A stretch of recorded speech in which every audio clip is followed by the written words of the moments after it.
Olá, muito boa tarde. Está no ar Bate-Papo com Cristina Pinho. Hoje eu recebo um escritor e dramaturgo. Ele está aqui comigo, o queridíssimo Tiago Vilardi. Tudo bem, querido? Tudo bom, Cristina. Que prazer tê-lo aqui. Prazer é meu de estar aqui no seu programa. Vindo do Rio só para fazer o nosso programa. Que delícia. Exatamente. Obrigada, não é viu? todo dia, né? Você tem 2 livros publicados, né? Um em Portugal e um aqui no Brasil. Me conta sobre essa história. Como é que começou essa sua história com os livros, tanto lá quanto aqui? Por que lá e por que um aqui tão diferente? O Falso Profeta, não é? Isso. Feito lá. Esse é lá, de Portugal, exato. De Portugal. E o outro, Dinheiro pela Vida, que você lançou aqui no Brasil. É. São literaturas tão diferentes, por que eles não se comunicam? Bem, o Por Dinheiro pela Vida, por um acaso, foi o primeiro a ser lançado. Embora o Falso Profeta seja a primeira história que eu escrevi. Uhum. No caso do Por Dinheiro pela Vida, eu enviei para a editora e depois de alguns meses eles me sinalizaram que poderia ser feita uma publicação e que a história era boa, enfim. E aí eu embarquei nessa de publicar o Por Dinheiro pela Vida. Pouco tempo depois, eu fiquei sabendo que uma editora portuguesa estava à procura de escritores brasileiros, ou escritores em língua portuguesa. E aí eu lembrei de uma história que já estava lá no fundo da gaveta, lá nos arquivos do computador, que era, por um acaso, o Falso Profeta. E foi uma feliz coincidência, porque o Falso Profeta é uma história de época, se passa na década de 30, e a linguagem do livro, por se tratar de uma história de época, é muito particular, né? Os diálogos obedecem todas aquelas normas clássicas da língua, muito utilizada até hoje em Portugal, e uma história que fala de religião também. Os portugueses são muito ligados a esses fatores, língua, religião, tem toda uma tradição. Então eu digo que o Falso Profeta foi uma grande e feliz coincidência, e eu optei por publicar diante de tantas coisas em comum com a história de Portugal. Eu resolvi publicá-lo por lá. Então, e o interessante, como você sente o leitor europeu e o leitor brasileiro? São muito diferentes? Eu acredito que sim. Eu acredito que sim. Por quê? Porque as tradições e as ideias são muito diferentes, tanto no Brasil quanto em Portugal. Eu acho inclusive que o europeu é um pouco mais exigente. É mesmo? Eu acho que sim. E na verdade, assim, os brasileiros, eles às vezes pegam o livro pelo título, né? Pelo título. O título influencia muito. É mesmo? É, exatamente. Aqui no Brasil, quando alguém vê o Falso Profeta, costuma até se interessar mais do que o Por Dinheiro pela Vida. Pela sinopse, pela capa, pelo título. Então, título e capa sempre influenciam na escolha. Pois é interessante, né, que as pessoas teriam que ler a sinopse para ver o interesse, né? E na realidade não é isso que acontece. Não é bem assim que funciona. Agora você também é dramaturgo e presidente da Vilarte, Companhia de Teatro. Como aconteceu isso na sua vida? Porque são experiências tão diferentes, né? Então, na verdade, eu escrevo assim para o teatro, comecei amadoramente. Eu tinha aulas de artes cênicas no colégio, e aí era a melhor aula para mim. Né? E eu comecei escrevendo peças para a escola, para o colégio, e de lá para cá não parei mais. E eu tinha um sonho antigo de não trabalhar sozinho, eu sempre quis ter uma companhia. Porque o escritor, ele é solitário, né? Ele é muito solitário. Não foi o seu caso? Não, eu passei muito tempo trabalhando solitariamente. É aquela figura do escritor que fica retirado, que fica muito absorto nos seus textos, nas suas ideias. Eu quis sair um pouco disso, tendo uma companhia de teatro, porque eu amo teatro. Eu não consigo imaginar a minha vida, ainda que eu escreva muitos livros, muitos roteiros, eu preciso ter o teatro ali, junto de mim. E aí eu, apesar de ser carioca, tive vontade de montar uma companhia em Belo Horizonte, que fosse totalmente mineira. Mas por quê? Por que em Belo Horizonte, uma vez que os grandes centros são São Paulo e Rio de Janeiro, por exemplo? Justamente por isso, porque São Paulo e Rio já, vamos dizer assim, estão já inchados, tem muitas companhias, muita gente boa, e eu percebi que em BH também tinha muita gente capaz, muita gente com vontade de fazer acontecer, e que só precisava de um estímulo. Uma oportunidade. Uma oportunidade, exatamente. E eu acho que quando a coisa funciona mais de uma maneira artesanal, vamos dizer assim, né, encontra pessoas com as mesmas vontades e interesses, né, que os seus, a coisa anda. E foi um grande desafio justamente por BH não ser uma capital reconhecida como polo cultural como Rio e São Paulo, né, que a coisa ainda fica muito limitada. E você montou então o espetáculo baseado no livro que você escreveu, Amor, Promessa e Castigo. É isso? Na verdade, esse aí é o texto da peça publicado. Uhum. Né? É uma história baseada numa história bíblica, embora não tenha nenhum fundo religioso. É a história de Ana, uma história bíblica. E foi o primeiro espetáculo, a companhia nasceu ano passado, e foi o nosso primeiro espetáculo, foi assim, vamos dizer, o nascimento da Vila Arte. E eu encontrei uma equipe muito bacana, muito boa.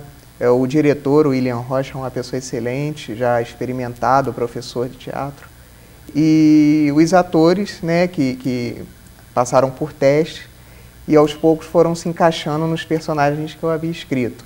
Então, eu tive esse trio aí que é o principal do espetáculo, assim, foi show, e os outros também deram foram fascinantes em cena.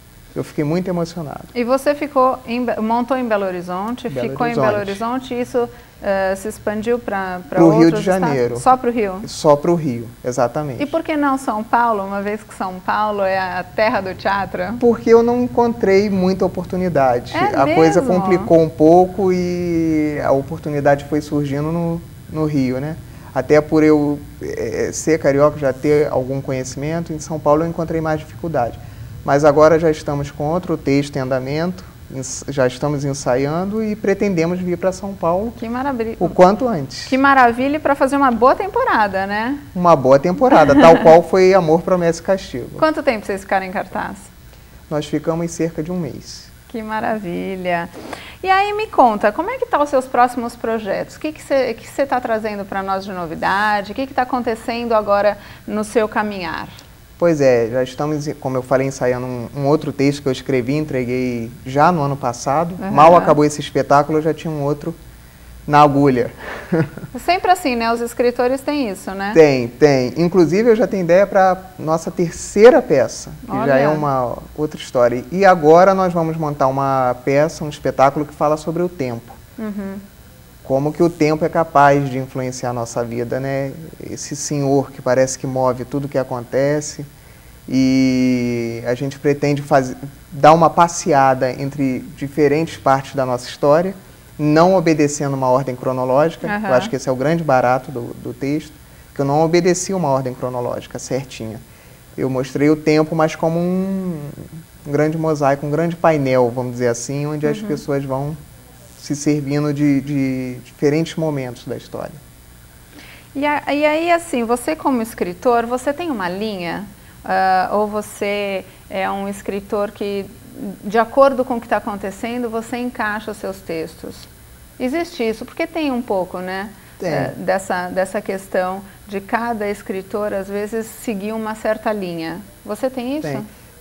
Eu tenho isso. Aliás, eu gosto muito de mexer com temas sociais.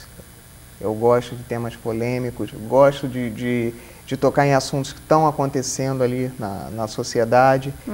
E eu ouço muita música, e isso me inspira bastante também, mas eu sou apaixonado, de uma forma geral, pelo ser humano. Eu acho uma máquina fantástica. O cérebro, a mente humana é fantástico. Nos apresenta várias situações que às vezes é tão corriqueiro que a gente não se propõe falar sobre elas. E daí vem o teatro, vem o livro, e você foca naquela experiência social que muitas vezes ninguém nem liga e nem repara nelas. E é uma grande experiência, acaba se tornando uma grande experiência. E aí vem a tecnologia, né? Você hoje tem à mão, qualquer um, hoje tem à mão um computador, que isso te dá a oportunidade de acessar tudo em segundos. Exatamente. E você sentiu diferença enquanto às livrarias, enquanto às bibliotecas? Olha, eu acho que hoje, em matéria de divulgação, é bem melhor.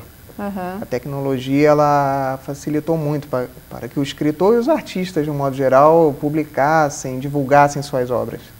Né? Muita gente acontecendo aí graças a essa tecnologia. E as editoras e as livrarias, elas usam como ferramentas esse material todo tecnológico e com isso fica mais difundida a cultura, né? Sim, nesse sentido de você divulgar, sim, mas no sentido de acomodamento das pessoas. As pessoas não se acomodaram Se acomodaram. Pouco, e não mais vão tanto a livrarias, não mais compram tantos livros. Existe isso? Você sentiu essa diferença? Eu senti. Inclusive, hoje existem os e-books, né? Os livros digitais. Uhum.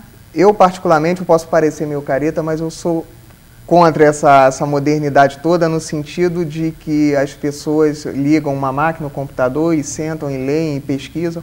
Eu acho que nada substitui o contato do leitor com o livro. É verdade. O livro com o leitor, ele tem uma intimidade que nenhum outro meio tem.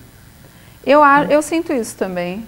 Você ler um livro é muito diferente do que você fazer uma busca, né? É um momento muito íntimo, um momento muito seu, porque como você não tem qualquer outro estímulo que não seja as letras, não sejam as frases formadas, você acaba colocando a sua função motora para trabalhar. Não é uma coisa tão fácil, né? Tão, assim, descartável.